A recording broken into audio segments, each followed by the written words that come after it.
In today's episode, we talk about why the King James Bible is possibly the most influential book of all time. Be sure to stay tuned to find out why.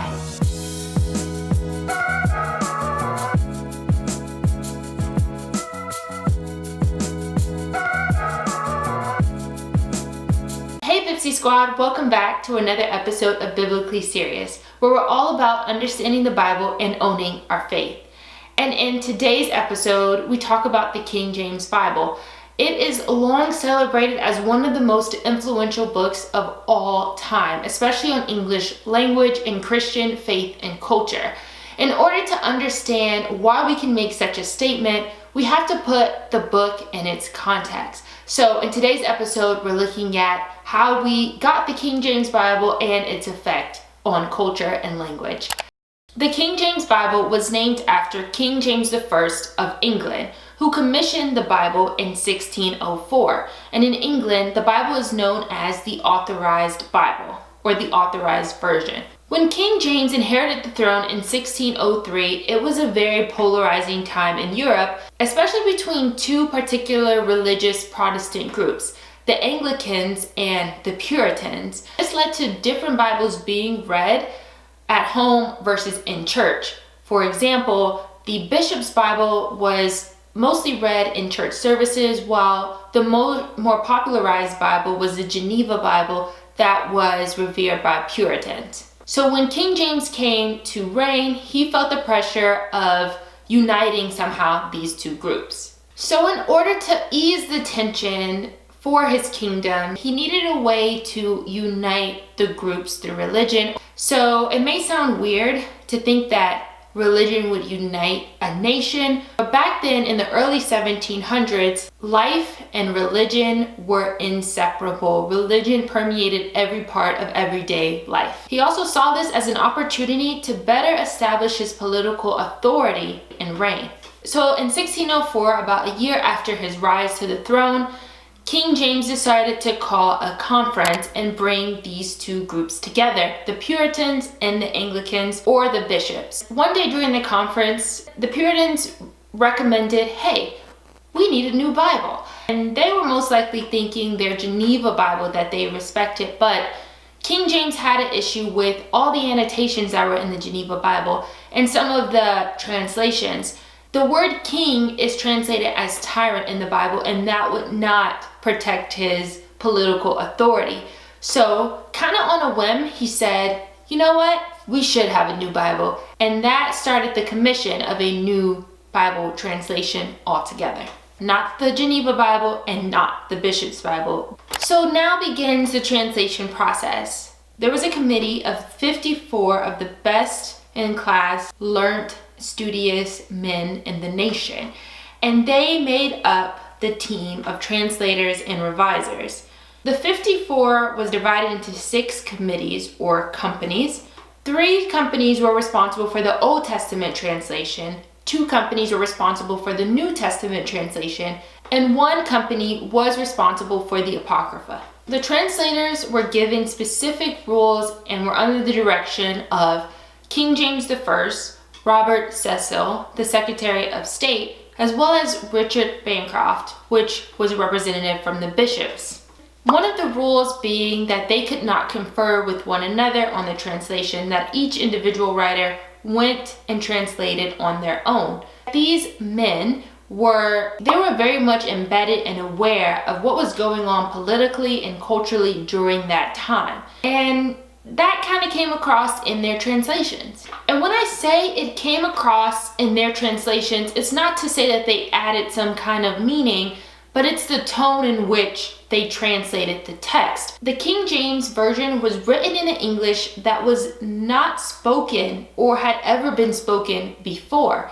In fact, it was like being pulled in a direction of another language. So it was more like an English that you would imagine God to speak. Kind of pulled English in the direction of the original language. In a previous video, I talked about the different types of Bible translations. When we think about literal translations or word-for-word translations, the King James versions fit in that category.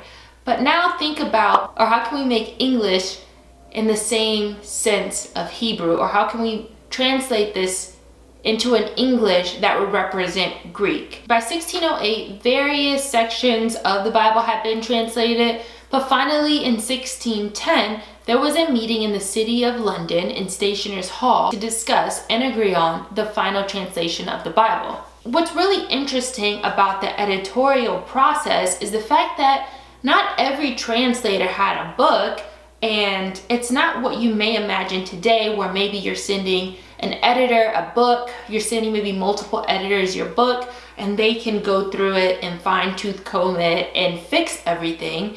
But instead, there was just one version of the book, and the text was read out loud, verse by verse, until everyone agreed on each verse. What's really interesting about this is the fact that the Bible had to pass an audible test. It needed to be memorable and understandable to the ear, because the idea is that the point of the Bible is that it's read out in churches, or it's read out in religious settings. So the eye really didn't play a part in the final edit when it was read out to the editorial council. In 1611, King James gave the right to print the Bible, and now we have a Bible that is good theologically with the best translators and learned men of the time. It is good politically with the goal of uniting the people through religion, with also strengthening the authority of the monarch. And we have a Bible that is good audibly, that it's memorable, understandable, and majestic audibly. By the time the king's printer obtained the copyrights to publish the book, printing had already existed. So it made it really accessible for the masses to get their hands on this new King James Bible. Before then, the Bible was the sole property of the church. But now, if you could afford to buy a Bible, then you could get a Bible.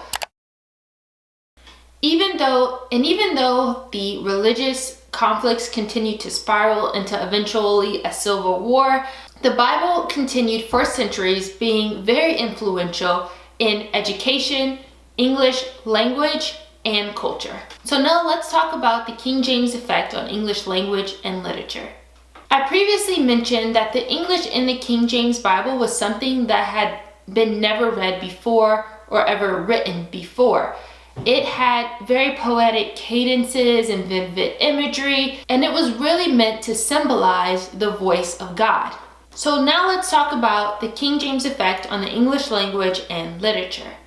Its prose, its vivid imagery, and very majestic voice was replicated in a lot of famous speeches that we know today, like Abraham Lincoln. 77 years ago, our fathers brought forth on this continent a new... Martin Luther King's I Have a Dream speech. I have a dream that one day every valley shall be exalted, and every hill and mountain shall be... And it's not only its prose, but it's also its stories and its phrases that have also become very important in our language and literature. Writers like Herman Melville, Ernest Hemingway, and Alice Walker have all been influenced and inspired by the stories in the King James Bible.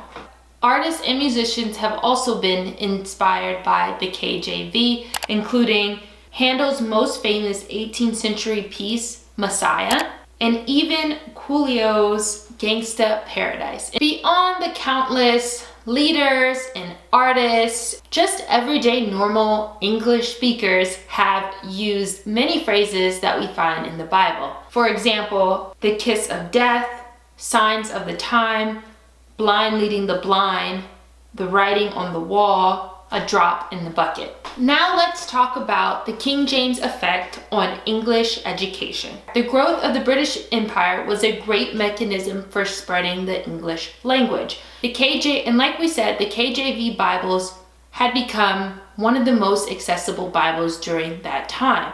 So on these great merchant navy ships, people were bringing their Bibles with them.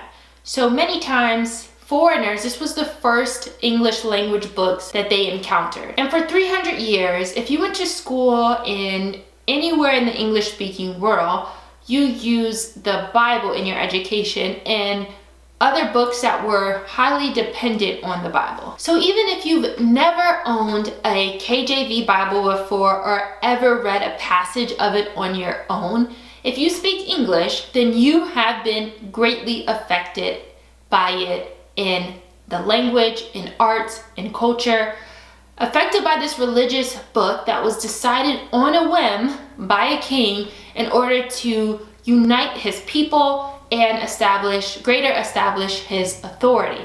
Hope you guys enjoyed this video. If you learned something new, be sure to like, share, and subscribe, and turn on your post notifications if you can't wait for the next episode. We'll see you next Monday. Bye.